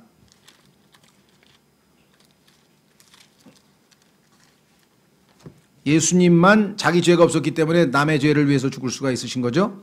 예수님만. 그 성경에 보니까 다른 사람의 죄값을 대신 치를 수 있는 사람은 자기가 죄가 없어야 돼. 근데 온 우주에 딱 한 명밖에 안 계셔. 죄 없으신 분이. 신명기 24장 16절. 자녀들로 인하여 아버지들을 죽이지 말며 아버지들로 인하여 자녀들을 죽이지 말라. 각 사람은 자기 죄로 인하여 죽을 것이니라. 그 말씀하셨습니다. 우리나라는 연좌제라는 게 옛날에 있었었죠. 그 아주 잘못된, 아버지가 공산당이니까 너는 이제 군대도 못 가, 육사도 못 가고, 왜? 아버지가 뭐 간첩이니까 뭐 이래가지고 그 연좌제라는 게 뭐 있었죠. 자, 그런 건 성경적으로 옳지 않다. 두 번째, 실제로 무엇이 죽는가? 여기 이제 많은 오해가 생깁니다. 뭐 영적 죽음, 뭐 창세기 3장에서 아담이 영이 죽어서 사실은 하나님이 반드시 죽는다 그랬는데 안 죽고 930까지 살았다. 얼핏 보면 맞는 것 같지만 사실은 그거는 아닙니다. 예. 왜? 영은 죽고 육체는 죽고 이런 건 없어요. 죽을 때 영은 어떻게 되고 몸은 어떻게 되고 혼은 어떻게 되고, 영혼 몸이 그 죽음에 따르는 변화가 동시에 다 일어나는 거지, 영만 죽고 혼만 죽고 막 이런 이상한 말은 성경에는 없다 이 말이에요. 죽는 순간 몸은 흙으로 돌아가고 영은 하나님께로 회수되고 구원받은 혼은 하늘나라로 가고 셋째 아들로 가고 구원받지 않은 혼은 지옥으로 가고, 이게 영과 혼과 몸이 동시에 전인격이 문제가 생기는 거지, 한 부분만 죽고 말고 그런 말은 교리적으로 성경적으로 근간이 없는 것이에요. 자, 확인해 보겠습니다. 모든 죽음은 육체적이며 동시에 영적입니다. 왜? 다 동원되니까. 첫째, 몸은 죄로 인해 죽습니다. 자, 성경에 보니까 로마서 7장 24절에 죄로 인하여 몸은 죽어 있다 이렇게 되어 있습니다. 죄로 인하여 몸은 죽어 있다라고 얘기를 했고요. 또 로마서 8장 두 군데서 찾아보겠습니다. 로마서 7장 24절과 8장 10절에 보면 우리의 몸, 혼, 영 중에서 몸은 어떤 문제가 발생하느냐. 로마서 7장 24절. 로마서 7장 24절. 나는 비참한 사람이로다. 이 사망의 몸에서 누가 나를 건져내랴. 우리의 몸에 붙은 수식어가 사망의 몸이에요. 사망의 몸. 그래서 로마서 8장 10절에서는 몸은 죽어 있다. 자, 확인해 보겠습니다. 로마서 8장 10절. 또 그리스도께서 너희 안에 계시면 몸은 죄로 인해 죽었으나 성령은 의로 인해 생명이 되시느니라. 자, 몸은 죄로 인해 죽었으나, 이게 사실은 과거 시제로 썼는데요. 영어 표현은 더 정확해요. 뭐라고 되어 있냐면 is dead라 그랬어요. The body is dead because of sin. 죄 때문에 우리의 몸은 죽어 있다, 이게 죽은 상태에 있다 이 말. 그렇죠? 예. 자, 그래서 우리가 실제로 죽을 때 몸에 대한 얘기. 두 번째, 영은 아까 내어준다. 그래서 성경에서는 gave up the ghost 그런 표현이 나오죠. 그래서 영은 내어준다. 왜? 하나님께서 달라 그래서 머물게 할 수가 없다 그랬죠 아까. 그래서 전도서 3장에서는 위로 올라간다. 전도서 12장에서는 하나님께로 간다. 또 지금 로마서 사도행전 5장과 19장에서는 내어준다 이런 표현을 썼습니다. gave up the ghost. 자, 그런데 인간은 삼위일체인데 영과 몸에 대해서는 성경에서 이렇게 간략하게 죽은 후에 어떤 일이 벌어지는지가 정확합니다. 이제 혼에 대해서는 다 똑같지가 않기 때문에, 몸과 혼은 구원을 받았든 안 받았든 몸과 영은 똑같은 현상이 발생하는데 혼만 이제 달라져요. 그래서 이제 혼에 대한 얘기가 이제 둘째 사망과 연관이 되기 때문에 이제 다음 주에 하겠습니다만은, 자, B번으로 갑니다. 인간은 삼위일체입니다. 그렇습니다. 아버지와 아들과 성령인 것처럼 인간도 몸, 영, 몸, 혼, 몸. 자, 세 가지로 되어 있죠. 어떻게 할 수 있는가? 데살로니가 전서에 써 있습니다. 데살로니가 전서에 whole man, 전인, 우리가 전인격이란 말도 쓰고 요즘엔 전인이란 말을 많이 쓰는데, 인간 전체가 영과 혼과 몸으로 되어 있다고 성경에 써 있어요. 인간은 이 세 가지로 되어 있다. 데살로니가 전서 5장 23절. 데살로니가 전서 5장 23절.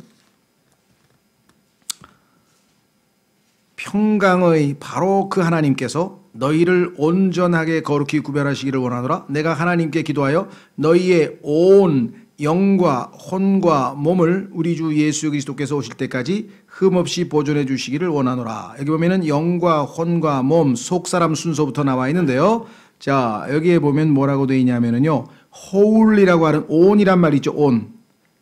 내가 하나님께 기도하여 너희의 온 영과 혼과 몸 했을 때 이 whole이라고 하는 말이 전체란 말이죠. wholly. 그러니까 인간은 영, 혼, 몸 이것이 전체를 이루고 있는 한 존재라고 여기서 정의를 내려주고 있습니다. 뭐 창세기 2장 7절에서 하나님께서 인간을 흙으로 빚으시고 그 코에다 숨을 불어넣으셔서 인간이 살아있는 혼이 되었다. 그건 뭐 창세기에서 우리가 이미 익히 영과 혼과 몸에 대해서 공부를 했죠. 자, 하나님께서는 또 성경에 뭐라고 표현했는 거 아니? 인간 속에 영을 지으신 분이다. 하나님을 소개할 때 확인해 보겠습니다. 스가랴서 왜 여기서는 하나님께서 영을 강조하고 때로는 혼을 강조하고 예수님은 온 천하에 자기 혼보다 더 중요한 게 없다 그랬단 말이에요. 그러면 인간에게 있어서 영이 중요한 것인가 혼이 중요한 것인가? 두 가지 면에서 영은 하나님이 영이시기 때문에 인간과 하나님과 교제하려면 인간의 영이 그 기관입니다. 그렇기 때문에 중요한 것이고요. 인간이 영, 몸 대신에 하나님께서는 인간은 리빙 소울, 산 혼으로 만든 것이 인간이기 때문에 인간에게 있어서 혼이 지옥에 가느냐 안 가느냐가 인간에게 있어서는 제일 중요합니다. 그러니까 죽음 후에는 혼이 제일 중요하고 죽기 전에는 영이 하나님과 교제할 수 있는 기관이기 때문에 중요하고 그렇습니다. 자, 어디로 가기로 했죠? 스가랴서 12장 1절. 스가랴서 12장 1절에 가면 하나님께서 인간을 지으셨다고 했을 때 단순히 인간을 지으셨다 이렇게 안 하고 영을 강조하신 이유는 하나님과의 교제 때문에 그렇죠. 사람 속에 영을 지으신 하나님이라 이렇게 자신을 소개했는데요. 스가랴서 12장 1절. 이스라엘을 위한 주의 말씀에 엄중한 부담이라 주 곧 하늘들을 펼치고 땅에 기초를 놓으며 사람 속에 사람의 영을 짓는 이가 말하노라.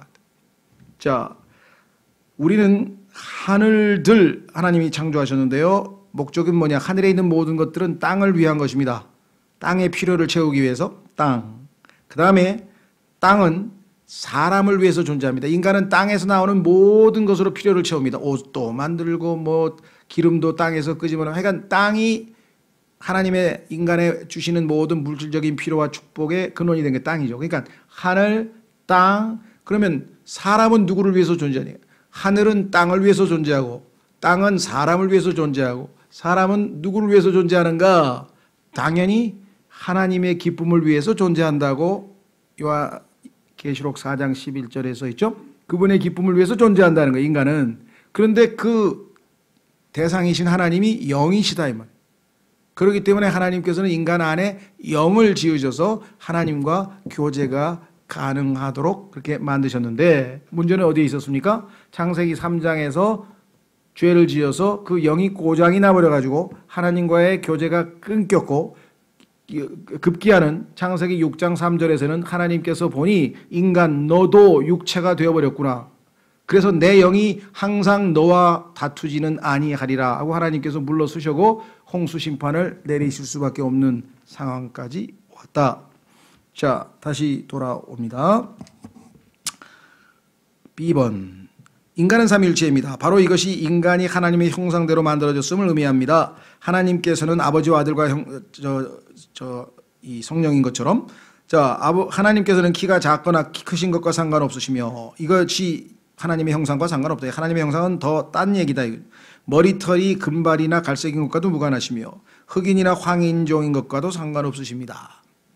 흑인들은 하나님을 흑인으로 만들고 황인종으로 만들고 예수님을 다 만들 때 보면 다 그런 식으로 만드는데 그게 중요한 게 아니고 여기 나와 있는 것처럼 그분은 세 부분으로 된 존재이십니다. 그렇죠? 예, 아버지와 아들과 성령. 자, 인간도 바로 그렇습니다. 비교해 보십시오. 영, 혼, 몸, 생명의 호흡, 살아있는 혼, 땅의 흙, 성령, 아버지, 육신이 되신 말씀 이렇게 되어 있잖아요. 그렇죠? 그래서 명백하게 삼위일체 하나님과 인간은 대치가 되죠. 매치가 딱 정확하게 맞아떨어져 있습니다. 그래서 인간을 하나님의 형상이라 그랬고요. 또 두 번째 하나님의 모양이라 그랬는데 모양. 하나님의 형상과 모양 했을 때 차이는 뭐냐? 형상은 지금 얘기한 것처럼 삼위일체로 되어 있는 인간. 그다음에 모양은 성경에 보니까 그분의 성품을 얘기합니다. 하나님의 거룩하심, 의로우심, 선하심 이런 하나님의 어떤 영적인 속성, 성품에 관한 한 우리가 나중에 예수 그리스도께서 오실 때 우리도 그분과 같은 모양이 될 것이다. 그분을 닮게 될 것이다. 할 때 그 라이크니스라고 하는 표현은 내적인 성품에 관한 이야기다. 자, 그래서 다시 돌아옵니다. 세 번째, 첫째 사망 때 육체와 영은 그들이 본래 비롯된 곳으로 돌아갑니다. 아까도 했지만 성경을 통해서 확인해 보겠습니다. 하나님께서 인간이 죽는 순간에 영과 몸, 맨 속에 있는 것과 바깥에 있는 것은 각각 원래의 소속으로 돌아가게끔 정해 놓으셨다. 자, 확인해 보겠습니다. 전도서 3장 18절. 구약 성경 전도서 3장 18절에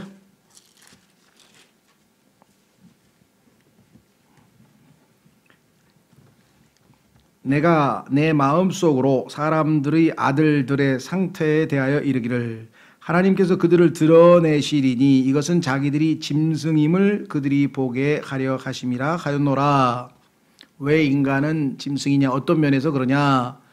겉모습만 보면, 즉 인간의 육체에 관한 한 인간과 짐승이 굉장히 비슷하죠. 왜? 같은 흙으로 만들었잖아요. 그렇죠? 재료가 같고. 그 다음에 인간에게도 숨쉬는 호흡기가 있고 짐승에게도 숨쉬는 호흡기가 있고 소화기가 있고 순환기가 있고 신경계가 있고 뼈가 있고 근육이 있고 다 비슷비슷하죠? 예. 그래서 숨이 끊어지면 죽고 인간도 짐승도 숨이 끊어지면 죽고 그래서 비슷하다 여기 성경에 있었죠? 19절 사람들의 아들들에게 일어나는 것이 짐승들에게 일어나나니 곧 한 가지 일이 그들에게 일어나느니라. 한 가지 공통점이 뭐냐? 그들이 죽는 것 같이 저것도 죽나니 죽는 게 비슷하더라. 언제? 숨 끊어지면 참으로 그들이 다 한 숨을 가졌도다. 그러므로 사람이 짐승보다 뛰어날 것이 없나니 이런 모든 것이 헛된 것이기 때문이로다. 모두가 한 곳으로 가나니 모두가 흙에서 나와 모두가 다시 흙으로 돌아가거니와. 그러니까 짐승이나 인간이나 결국은 육체적인 생명은 숨 때문에 숨이 달려있으니까 사는 것이고 숨이 끊어지면 다 흙으로 돌아가는구나. 그럼 인간이나 짐승이나 뭐 똑같네? 라고 생각하지만 하나님께서 다른 게 하나 있다. 이것만 알았더라면 다윈이 쓸데없는 책을 안 썼을 텐데 이걸 몰랐다 이게요. 그것은 뭐냐? 여기 나와 있죠. 위로 올라가는 사람의 영과 땅으로 내려가는 짐승의 영을 누가 알리요? 영적으로는 다르다 이 말이에요. 왜? 인간은 하나님께서 숨을 불어넣어서 하나님으로부터 온 영을 인간은 가지고 있잖아요. 짐승은 하나님이 숨을 불어넣어서 만들어진 영이 아니에요. 짐승의 영은. 그래서 짐승의 영은 초월적이지를 못해. 템포럴해. 영원하지가 않아. 죽어. 그래서 육체적으로 죽는 순간 그 영도 땅속으로 좀 밑으로 내려가 버려. 인간의 영은 하나님께로 위로 올라가야 돼. 위로. 그러니까 영적으로는 다르다는 사실을 다윈이 알았더라면 그렇죠? 쓸데없는 뭐 진화고 어쩌고 이런 얘기를 안 했을 텐데 이 차이를 몰랐다는 것이죠. 자, 그래서 영혼의 문제는 영과 몸의 문제는 원래 있던 대로 흙으로 돌아가고 하나는 하나님께로 올라가고 짐승의 영은 땅으로 간다. 자, 교재로 돌아와서 네 번째. 그러니까 이 세상에는요. 실제적으로는 네 종류의 영이 있어요. 하나님의 거룩한 영, 마귀의 더러운 영, 사람의 영, 짐승의 영 이렇게 되어 있죠. 물론 이제 영은 아니지만 영적인 존재들, 천사들이나 그룹들이라든가 이게 하나님의 어떤 군대들의 영적인 존재들도 물론 많이 있죠. 예. 자, 밑으로 다시 내려가면 네 번째 D. 이제 남은 것은 영원한 혼이. 자, 심판 때 하나님과 대면하게 되는 것입니다. 자, 이 혼이 여러분과 제가 만약에 이 땅에 있는 한 인간이 죽을 때 구원을 받았던 안 받았던 모든 육체는 다 흙으로 갑니다. 모든 영은 다 하나님께로 회수됩니다. 그런데 구원받은 혼은 셋째 하늘로 주님과 함께 있게 되고, 구원받지 않은 혼은 지옥에 가서, 그렇죠? 마지막 불못에 백보자 심판을 받고 불못에 던져질 때까지 임시로, 마치 죄를 지으면 감옥 가기 전에 재판 받아서 감옥으로 결정되기 전에 구치소에서 대기하듯이 대기하고 있는 구치소가 바로 지옥이다 이 말이에요. 성경에 보면 구원받지 않은 혼에. 그래서 인간에게 제일 중요한 건 뭐예요? 혼이잖아요. 만천하를, 온 천하를 다 얻고도 그 혼이 지옥에 가면, 그 혼이 멸망받으면 무엇이 유익하겠느냐는 주님의 간절한 호소가 바로 이 혼의 중요성에 대해. 왜 하나님께서 인간은 living soul이라 하잖아요. 살아있는 혼이라 그래요. 인간의 가장 본질적인 특성은 살아있는 혼이라 해요. 살아있는 혼의 특성은 뭐냐? 지정의를 갖춘 인격체라. 생각을 하고, 그렇죠? 느끼고, 결정을 내리고. 그때 하나님의 말씀을 듣고 잘 생각해서 그 하나님의 말씀을 어떻게 해요? 받아들이고 예수님을 나의 구원자로 믿었다면 그 혼은 구속되는, 구원받는 것이죠. 자, 그래서 혼에 대한 둘째 사망은 다음 주에 하고요. 그 밑에 주의를 보겠습니다. 주의. 비록 아담이 최초의 죄인이었지만 최초로 사망이 임한 것은 아담이 아니었습니다. 아시다시피 아담을 대신해서 가죽옷을 하나님께서 입혀셨죠. 비록 물려받은 죄를 최초로 드러낸 자는 카인이었지만, 그렇죠? 성경에 보니 카인이 최초의 살인자로 나와 있는데 인간 중에서는 최초로 사망이 임한 자는 카인도 아니었습니다. 신기하게도 오히려 최초로 죽은 사람은 의로운 아벨이었습니다. 그런데 죽음을 당한 최초의 혼은 죽음을 이겼습니다. 성경에 따르면요, 아직도 아벨은 믿음으로 말하고 있다라고 성경에 써 있어요. 자, 한번 확인해 보겠습니다. 히브리서 11장 죄송합니다. 히브리서 11장 4절에 가면 아벨은 믿음으로 죽었기 때문에 믿음으로 아직도 말하고 있어요. 히브리서 11장 4절. 죽음이 결코 나쁜 것만은 아니다. 히브리서 11장 4절. 믿음으로 아벨은 가인보다 더욱 뛰어난 희생물을 하나님께 드리고, 아벨은 믿음으로 하나님께 드리고 가인은 자기 의를 하나님께 내보였죠.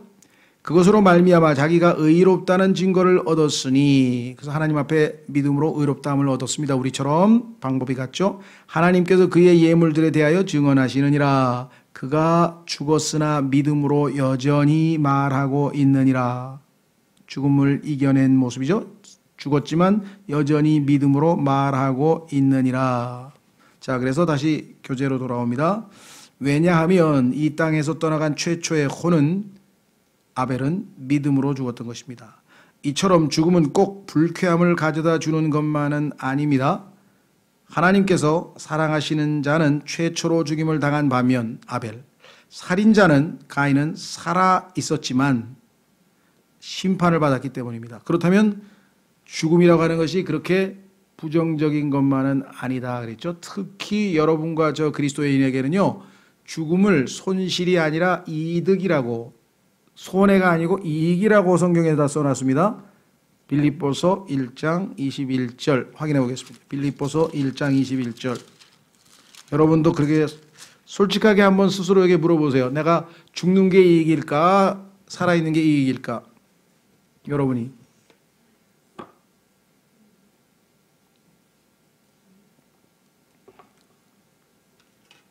여러분과 제가 살아있는 이유는요, 하나님께서 이 땅에서 조금 더 예수 그리스도를 닮아서 조금씩 더 성장해서 사람들에게 하나님이 어떠하신 분임을 조금 더 잘 보여주고 증인의 삶을 살도록 하기 위해서 이 땅에 두신 거죠. 네. 그러니까 사실 개인적으로 치자면은 빨리 가는 게 훨씬 이익이에요. 왜요? 이 땅에서 뭐 조금 그죠? 나이 들어가면서 몸도 아프죠. 또 뭐 이런저런 갈등도 있죠. 하여간 하늘나라에 가서 정말 우리가 겪지 않아야 될 쓸데없는 짓들을 이 땅에서는 굉장히 많이 고통을 겪고 있잖아요. 그렇죠? 다만 하나님의 뜻이 우리를 구원받은 즉시로 그냥 편안하게 하늘나라로 데려가는 거면 우리가 가겠지만, 그게 아니고 이 땅에서 예수 그리스도께서 하나님의 아들이셨으나 순종을 통해 순종을 배우시면서 완전하게 되신 것처럼 우리도 이 땅에서 예수님을 닮아가는 그러한 영적 성장을 통해서 우리 안에 계신 그리스도를 사람들에게 더 많이 알리고 보여주는, 그래서 하나님께 영광을 돌리는 삶을 살게 하시고 기회를 주시기 위해서 우리에게 이 땅에 주신 것이지, 그 이외의 삶을 여러분과 제가 산다면 그건 다 시간 낭비가 돼버리는 거예요. 그 이외의 삶은. 자, 빌립보서 1장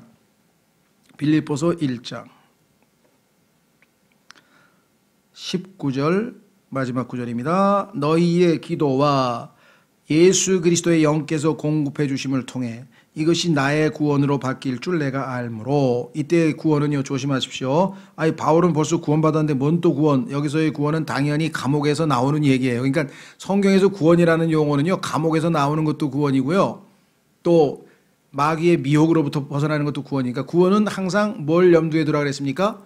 무엇으로부터의 구원인가? From what? 무엇으로부터의 구원인가? 우리가 예수님을 믿고 구원받은 것은 뭡니까? 죄로부터의 구원이죠. 그렇죠? 그런데 감옥에서부터의 구원도 있고요, 아까 얘기한 것처럼 자아로부터의 구원도 있고요, 전통으로부터의 구원도 있고요. 그러니까 구원은 굉장히 광범위한 거란 말이에요.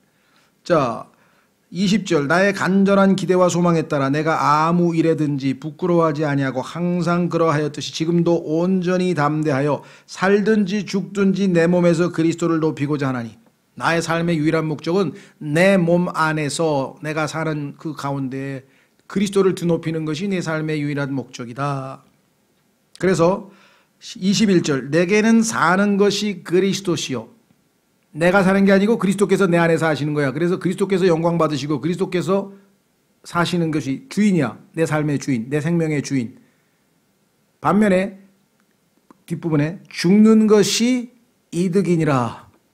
내 개인적으로 보자면 죽는 게 이익이야. 손해가 아니고. 문제는 어디에 있느냐? 22절 그러나 내가 육체 안에 산다면 이것이 내 수고의 열매이니라. 그럼에도 내가 무엇을 택할지 알지 못하노니. 망설인다 이거죠. 주님 품으로 빨리 가서 이득을 취하는 게 좋을까? 아니면 이 땅에 남아있어야 할까? 그런데 하나님께서 원하시는 걸 하기로 했죠. 23절 떠나서 그리스도와 함께 있기를 바라며 내가 둘 사이에 끼어 있느니라. 가야 되나? 말아야 되나? 둘 사이에 끼어 있는데 본인은 떠나는 걸 바래요. 문제는 그것이 훨씬 더 좋으나 주님 품에 가는 게 훨씬 좋겠죠. 여러분이나 저나 마찬가지. 그럼에도 불구하고 육체 안에 거하는 것이 너희를 위해 필요하니라. 바울은 너희들 더 믿음이 성장하도록 너희 안에 그리스도께서 형성될 때까지 내가 해산하는 수고를 하기 위해서 남아있다 이 말이 이 땅에. 여러분 그렇습니까? 존재하는 목적이 다른 사람을 위해서 존재하냐 이 말이죠. 그것이 그리스도인의 삶이라 써 있잖아요. 그래서 28절, 25절 이같이 확신함으로 너희의 믿음의 진보와 기쁨을 위하여. 다른 사람의 믿음의 진보와 기쁨을 위해서 삽니까? 여러분과 제가? 너희의 기쁨이 나로 인해 더욱 풍성하게, 죄송합니다. 내가 너희 모두와 함께 거하며 머무를 것을 아노니. 이 땅에 계속 머물러 있는 이유는 너희가 믿음이 잘 성장하고 너희가 더욱 기쁘고 행복한 그리스도인이 되기 위해서 내가 섬기는 도구로 하나님 앞에 쓰이는 것이다 라고 얘기를 했습니다. 그렇죠? 이렇게 살면 행복한 그리스도인이 되는 것이고요, 자기 자신을 위해서 살면 불행한 그리스도인이 되는. 왜? 하나님이 원하시는 바하고 상관없는 삶을 살게 되는 것이죠. 그렇죠? 예. 그래서 죽음에 관해서 이렇게 초월적으로 생각할 수 있는 그리스도인은요, 죄삭시 죽음이라는 것을 알고 사망이라는 것을 알고 그 사망의 권능을 가진 자를 십자가에서 예수 그리스도께서 멸하셨다는 우리는 사실을 알고 있고, 그렇죠? 따라서 우리는 사망은 우리에게 오히려 손해가 아니고 이익이라는 사실을 알고 있고, 그렇습니다. 그리고 이 땅에서 죽는 순간 우리는 즉시로 주와 함께 있게 될 것을 확신한다고 고린도후서 분명하게 말씀을 했죠. 이 땅에서 그 누가 죽음에 대해서 이렇게 초연하게 살 수 있는 사람이, 내세에 대해서 이렇게 확신하고 사는 사람이 얼마나 되겠습니까? 그렇죠. 아무리 돌이 많고 뭐 해도 다 불안해하잖아요. 지금 또 더더군다나 지금 뭐 무슨 지진 와가지고 더 불안해하잖아요. 그렇죠. 근데 우리가 평강을 유지하고 최악의 상태, 뭐 주님이 데려가시면 우리는 더 좋은 곳으로 가는데 믿음으로 알고 있다 이 말이죠. 자, 그래서 첫째 사망에 대해서 우리는 하나님 말씀으로 공부했고요. 다음 시간에는 성경이 말씀하시는 너희가 둘째 사망의 해를 입지 않는다라는 축복이 구체적으로 무엇인지 한번 살피고요. 그 다음에 사람들이 잘못된 구원 방법을 왜 어떤 방식으로 제시하는지 그래서 다음 시간에 계속 공부하겠습니다. 예, 오늘은 여기까지 하겠습니다.